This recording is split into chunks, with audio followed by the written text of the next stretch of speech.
Hi hello welcome to லச்சூஸ் கைமணம். எல்லோரும் எப்படி இருக்கீங்க? நாங்கள் ரொம்ப நல்லாயிருக்கோம். நேற்று சித்ரா பௌர்ணமி. நேற்று பார்த்திங்கன்னா எல்லா கோயில்லையும் ரொம்ப விசேஷம். அதுவும் எஸ்பெஷலி பாடியில் இருக்க சிவன் கோயில், அதாவது திருவல்லிதாயம் திருவல்லீஸ்வரர் அவர் கோவிலில் பார்த்திங்கன்னா அவருக்கும் அம்பிகைக்கும் திருக்கல்யாணம் செய்திருந்தாங்க. அந்த வீடியோ தான் இது.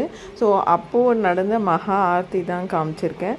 ரொம்ப ரொம்ப சூப்பராக இருந்ததுங்க. ரொம்ப கூட்டமாகவும் இருந்தது. திருக்கல்யாணம் சமயத்தில் சாமி தரிசனமும் அலோவ் பண்ணதுனால நாங்கள் சாமி தரிசனம் பார்த்துட்டு வந்துடலாம் அப்படின்னு சொல்லிட்டு உள்ளார போனோம். ஸோ அதுக்குள்ளார நாங்கள் வெளியில் வர கல்யாணம் நடந்துட்டு இருந்தது. என்னால் கல்யாணத்தை சரியாக கவர் பண்ண முடியல, ஏன்னா நிறைய கூட்டம் இருந்தது. கல்யாணம் முடிஞ்சிட்டு அதுக்கப்புறம் பார்த்திங்கன்னா மகா ஆரத்தி எடுத்து போட்டிருக்கேன். எல்லோரும் பாருங்கள். கண்டிப்பாக உங்களோட வேண்டுதல் எல்லாமே நிறைவேறும். பகவானை சேவிச்சுக்கோங்க. அதுக்கப்புறம் பார்த்திங்க அப்படின்னா சாமியோட புறப்பாடு அதுவும் நல்லா விமர்சையாக பண்ணியிருந்தாங்க. அதுக்கப்புறம் பார்த்திங்கன்னா இந்த ஸ்தலத்தில் என்ன ரொம்ப விசேஷம் அப்படின்னா, இது வந்து ஒரு குரு ஸ்தலம். மெயினாக இதில் குரு பகவான் இருக்கார். அவருக்குன்னு தனியாக சந்நிதி இருக்குது. குரு பயிற்சி அப்போ இங்கே சிறப்பு வழிபாடெல்லாம் நடந்தது. அந்த வீடியோவும் இருக்குது, நம்ம சேனலில் அப்லோட் பண்ணியிருக்கேன். கண்டிப்பாக ஷார்ட்ஸில் போய் பாருங்கள். மகா ஆரத்தி பார்த்ததே எனக்கு ரொம்பவே சந்தோஷமாக இருந்தது. இந்த மகா ஆரத்தி முடிச்சுட்டு ஒருத்தங்க அவ்வளோ அழகாக பாட்டு பாடினாங்க. சிவன் பாட்டு தான், ரொம்ப சூப்பராக இருந்தது. அந்த பாட்டையுமே அப்படியே நான் வாய்ஸ் ஓவர் அட்டாச் பண்ணியிருக்கேன். கண்டிப்பாக பாருங்கள்.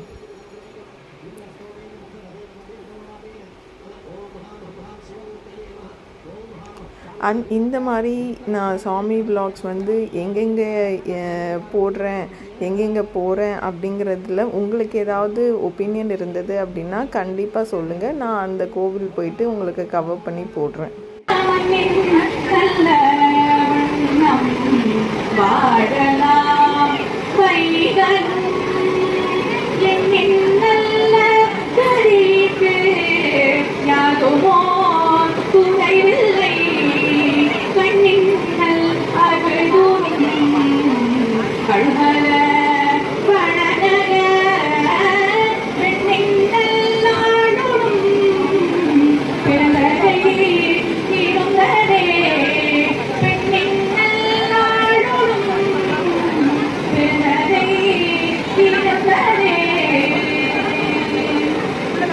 ஸோ அவங்க பாடி முடித்த உடனே ஆர்த்தி காமிக்க ஆரம்பிச்சிட்டாங்க. ஆர்த்தி காமிச்சிட்டு அதுக்கப்புறம் பார்த்திங்க அப்படின்னா சாமி புறப்பாடுக்கு ஏற்பாடு பண்ணிட்டாங்க.